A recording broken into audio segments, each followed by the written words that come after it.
Assalamualaikum warahmatullahi wabarakatuh.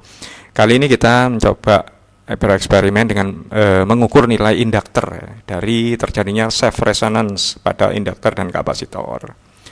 Terjadinya self resonance itu ketika dua nilai reaktan dari kapasitor dan induktor ini sama nilainya ya. Itu rumusannya masing-masingnya. Nah, dari sini nanti kita bisa turunkan equation-nya ya. Dari persamaan ini kita rumuskan sehingga 1/2 BFC itu sama dengan 2 BFL nilai reaktan, dan kita turunkan lagi, akhirnya nilai induktor bisa kita ukur dengan menghitung 1/2 BF kuadrat kali nilai kapasitor. Nah, itu yang nanti bisa kita gunakan ya. Nah, untuk membuat self resonance kita membutuhkan gelombang square wave. Kita bisa bikin dari stable multivibrator yang ada di NE555 ini. Itu sudah ada set duty cycle-nya juga menggunakan potensial 5 kilo. Nah, kemudian ini gelombang square wave-nya 4,58 kHz ya. Nanti kita lihat resonance yang terjadi di saat square wave-nya di low. Point to measure-nya ada di situ nanti probe-nya. Nah, ini induktor yang akan kita ukur. Ini induktor yang akan kita ukur. Yang hitam itu nilainya terteranya sih 100 mikrohenry. Ini stable multivibrator square wave yang dihasilkan dari NE555 tadi. Nah, ini nanti yang kita lihat adalah pada saat sinyal itu berada pada posisi low. Nah, ini kita coba lihat, kita atur duty cycle-nya dulu.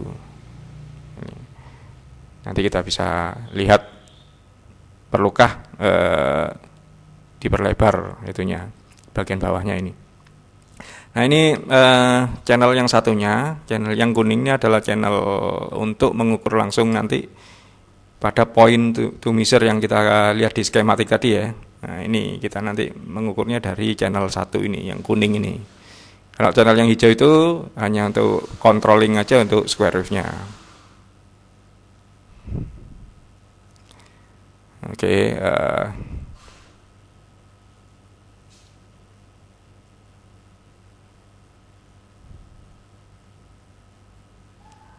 baik, kita pasang induktornya. Kita coba pasang induktornya. Ini di sini ya posisinya. Agak gelap, maaf ya, agak gelap. Resonance yang terjadi ya, itu ada sinyal yang terbentuk ketika dalam kondisi low ya, square wave di posisi low. Oke, ini kita perlebar time base-nya supaya bisa kita lihat dan bisa kita ukur langsung menggunakan kursor nanti. Kursor yang disediakan di osiloskop ini ya. Saya menggunakan PC osiloskop Hantek ya. Ini kita paskan dulu triggernya supaya kena ke yang bagian low. Nah, ini dia. Maaf. Nah, ini bagian low-nya.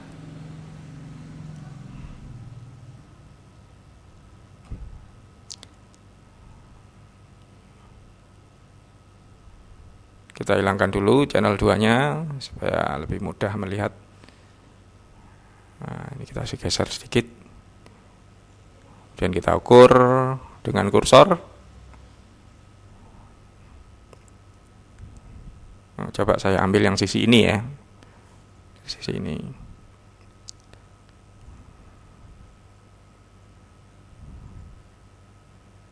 Kita tarik ke sini.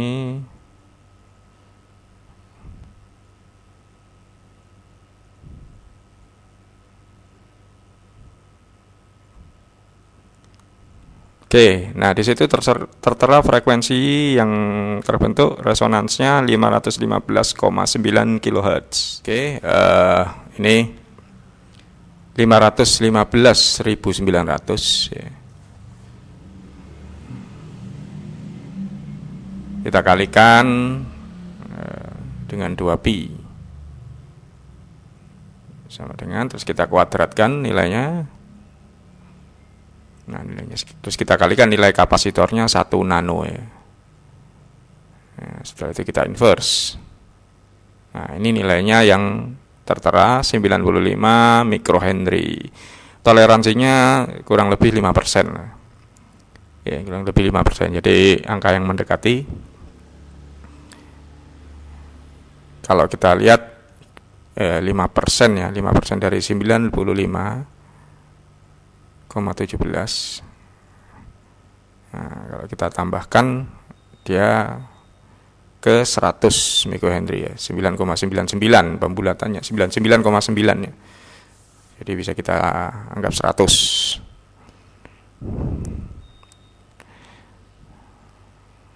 Oke, itu hasilnya ya untuk yang 100 mikrohenry. Nah, kemudian ini kita ukur yang toroid. Ini saya turnnya, lilitannya itu 9 ton ya. Kita pakai toroid bekasnya lampu CFL itu. Nah, kita akan lihat berapa nilai induktornya dengan 9 ton. Nah, ini hasilnya adalah 388,7 kHz. Resonansinya dengan 1 nano. 1 nano kapasitor.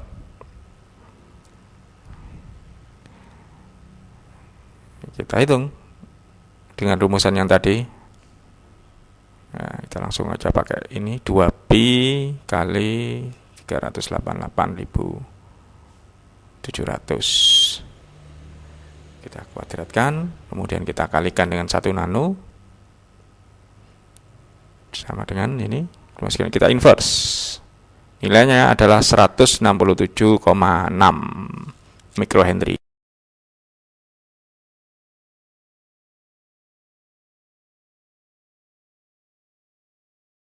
Baik, itu yang bisa saya paparkan di sini ya. Video dokumentasi di setiap saya mencoba bereksperimen dan mengobserv. Ini memang ada baiknya sih menggunakan function generator, tapi karena saya tidak punya function generator, belum punya ya insya Allah lah suatu saat beli. Tapi menggunakan stable multivibrator yang bisa kita rakit sendiri di IC55 ini juga sudah bisa kita manfaatkan untuk mengukur nilai induktor ya, karena kebetulan juga tidak ada LCR meter. Kalau tidak punya LCR meter, kita adanya osiloskop. Nah, itu bisa kita gunakan ya. Bahkan dengan osiloskop kan kita juga secara real bisa melihat resonansinya. Memang bisa kita lihat resonansinya, bisa kita lihat gelombang sinusoidalnya ya, kemudian frekuensinya juga bisa kita ukur. Nah, ini yang jadi bahan percobaan saya kan salah satunya juga ini toroid yang saya tidak tahu nilai ininya toroidnya ya. Karena itu saya akhirnya mengukur AL-nya, permeability dan lain sebagainya itu dengan kita kasih lilitan, terus kemudian kita ukur induktornya. Nah, di situ nanti kalau kita sudah tahu nilai induktornya, kita bisa menghitung sendiri dengan formulasi ini ya, formulasi untuk pengukuran induktor, atau bisa masuk ke toroid.info ya di website. Nah, kita masukkan informasi-informasi yang bisa kita input, diameternya berapa, ketinggiannya berapa, terus kemudian jumlah lilitannya berapa, dan nilai induksi yang dihasilkan berapa, sehingga nanti akan bisa dihitung nilai permeability-nya ya. Nah, ini saya dapatkan dari lampu CFL ya, lampu neon itu yang twist itu kan pakai rata-rata pakai seperti ini. Dan kemarin waktu saya coba untuk melakukan transmisi menggunakan AM radio, coba membuat transmitter AM ya, saya tentunya dengan kapasitas watt yang kecil, jadi jarak pancarnya tidak jauh. itu torrent ini sudah bisa berfungsi dan menghasilkan lokal osilator di kisaran 570 kHz sampai 800 lah kemarin itu.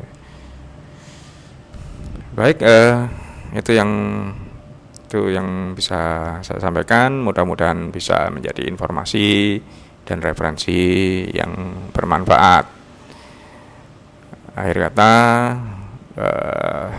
semoga Allah memberkati kita semua ya, memberikan kemudahan pada rekan-rekan semua, teman-teman semua, dan kita bersama. Oke, wassalamualaikum warahmatullahi wabarakatuh. Sampai jumpa insya Allah.